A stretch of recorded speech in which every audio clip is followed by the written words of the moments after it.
अल्हम्दुलिल्लाह गुज़िश्ता रोज़ ईद उल अज़हा का चाँद नज़र आ चुका है। जैसा कि आप तमाम मुसलमान जानते हैं, यह क़ुरबानियों का महीना है। एक तरफ जानवरों की क़ुरबानी, इसी के साथ सबसे अफजल क़ुरबानी अपने नफ्स की क़ुरबानी, अपने अंदर बसी जहालत की क़ुरबानी। मगर अफसोस कि मुसलमान सिर्फ जानवर की क़ुरबानी देकर ये समझ लेते हैं कि इनकी क़ुरबानी मुकम्मल हो गई, जबकि यही सोच हमारी सबसे बड़ी जहालत है। बहरहाल नाज़रीन, आलम इस्लाम की तरह हिंदू पाक के तमाम मुसलमान भी ईद की तैयारियों में मसरूफ़ हो चुके होंगे। अक्सर मुसलमानों के घरों के आंगनों में क़ुरबानी के जानवर भी आ गए होंगे। कई तो पूरे मोहल्ले में जानवर की नुमाइश करवाते इतरा भी रहे होंगे।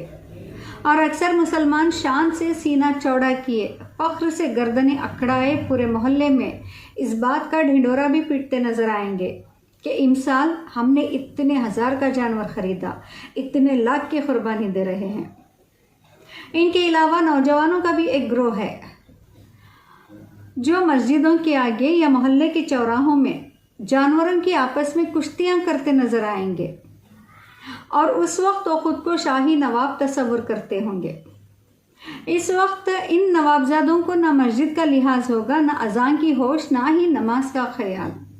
बस अपनी मस्ती में धुत बेचारे जानवरों के ऊपर अजाब बनकर नाजिल होंगे। अब ये रही बाहर के हालात। ओके, अब आते हैं ज़रा घरों के अंदर। ईद और क़ुरबानी की खुशियों में बाज़ारों के साथ साथ हमारे घर भी अल्हम्दुलिल्लाह सज रहे हैं। हमारी माएँ, हमारी बहनें नए नए पकवान सीख रही होती हैं। घरों में मसाले तैयार किए जाते हैं ताकि गोश्त के मुख्तलिफ़ अक़साम के लजीज़ पकवान पकाए जा सकें। क़ुरबानी के गोश्त को महीनों तक महफूज रखने की खातिर अजीब व गरीब तरकीबें ईजाद की जाएंगी ताकि चंद माह गोश्त के जायके से ख़ुद को सैराब किया जा सके। यहाँ पे गौर व फिक्र करने की बात है कि क्या आज हमारी मुसलमानियत, हमारा ईमान, हमारा तक़वा और रब की वहदानियत को लेकर हमारे सारे दावे महज ईद की नमाज से लेकर क़ुरबानी, दस्तरख्वान, नए कपड़े, जानवरों की नुमाइश और जानवरों की कुश्तियों तक महदूद हो चुके हैं? क्या मुसलमान इसी को असल दीन, इसी को ईमान, इसी को तक़वा और इसी को हकीक़ी क़ुरबानी समझ बैठा है, जबकि हकीक़ी क़ुरबानी हम नहीं दे रहे। जी हाँ, हम बिल्कुल भी नहीं दे रहे। दुनिया के आगे अगर कोई क़ुरबानी दे रहा है तो फ़लस्तीन और गाज़ा के मुसलमान दे रहे हैं, अपनी जानों की, अपने मालों की, अपने घर बार, हत्ता कि अपनी आला औलाद की क़ुरबानी। उस क़ुरबानी के आगे हम जो कर रहे हैं वो महज एक तमाशा है, एक चली रिवायत है, एक दिखावा है। मौजूदा हालात में इससे ज़्यादा इसकी कोई हैसियत नहीं।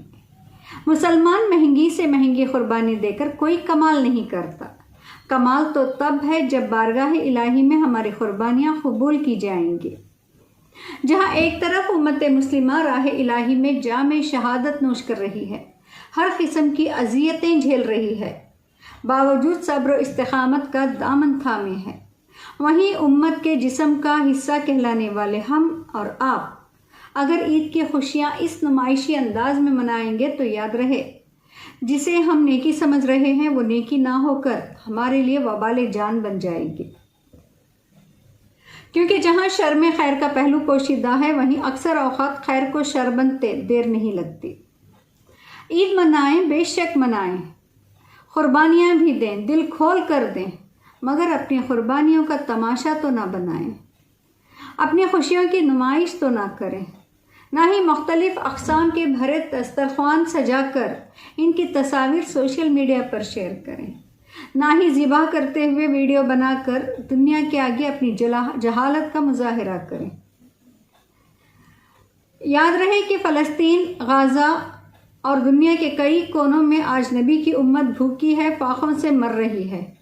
वो ज़ख्मों से चूर, भूखे प्यासे निढाल, पेट पर पत्थर बांधे मस्जिद अक़सा के मुहाफ़िज़ बने हैं, रज़ाए इलाही के खातिर राह इलाही में जंग कर रहे हैं।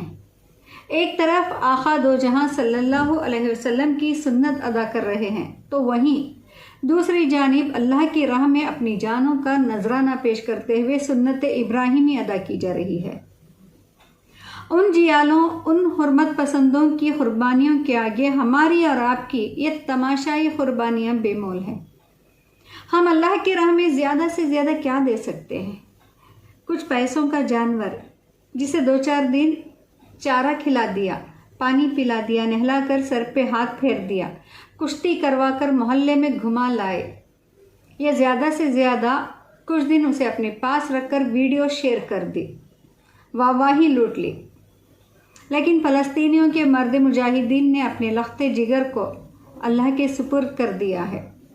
मर्द तो मर्द, फ़लस्तीनी ख़वातीन भी 9 महीने जिसे अपनी कोख में रखा, परवरिश की, नाकाबिल बर्दाश्त दर्द के साथ जिसे दुनिया में लाए, उस जिगर के टुकड़े को, अपने वजूद के उस हिस्से को दीन इलाही के खातिर कुर्बान कर दिया। उनकी कुर्बानियों के आगे हमारी और आपकी क्या औकात, क्या हैसियत। मीलाद के एक दिन सब्ज झंडे और फ़लस्तीन के झंडे हवाओं में लहरा देने से उनसे आपकी मोहब्बत साबित नहीं होती। वाकई में मोहब्बत साबित करनी है तो अपने किरदार से साबित कीजिए। जिनके नाम पर कुर्बान होने का दावा करते हैं, उस नबी के किरदार को अपनाइए जिन्होंने अपनी उम्मत के खातिर ज़माने भर की अजियतें बर्दाश्त की। अब जिस बादशाह करबला का दम भरते हैं, जन्नत के उस सरदार ने नाना की उम्मत के लिए अपनी आलो औलाद तक कुर्बान कर दी। बदले में हम क्या कर रहे हैं? अल्लाह की राह में जानो माल या आलो औलाद की कुर्बानी तो बहुत दूर की है। हम मुसलमान सही तरीक़े से गोश्त की कुर्बानी तक नहीं दे रहे। जहाँ कुर्बानी के गोश्त को तकसीम करने की बात आए, वहाँ हमारी नीयतें बदल जाती हैं। हम बोटियों में भी नाप तोल करने लग जाते हैं। हमारी तकसीम भी औकात और हैसियत की बुनियाद पर हो रही है। कुर्बानी के गोश्त जी हाँ, पर जिन गुरबा व मिस्कीनों का ज़्यादा हक़ है कुर्बानी के गोश्त पर, अफसोस के उन्हीं के हिस्से में बची कुछ हड्डियाँ, चर्बी और छिचड़े जाते हैं। बाकी जो पहले से अपने घरों में कुर्बानी देकर गोश्त के नाम से बेजार बैठे हैं, उन्हीं थैलियाँ भर भर कर गोश्त दिया जाता है। वैसे भी बदले में वापस तो आएगा ही, यानी यहाँ पर भी एक हाथ दे एक हाथ ले, सट्टे बट्टे वाला मामला। ये अपने फ्रीज़रों को गुज्जर खाना बना दिया हुआ है।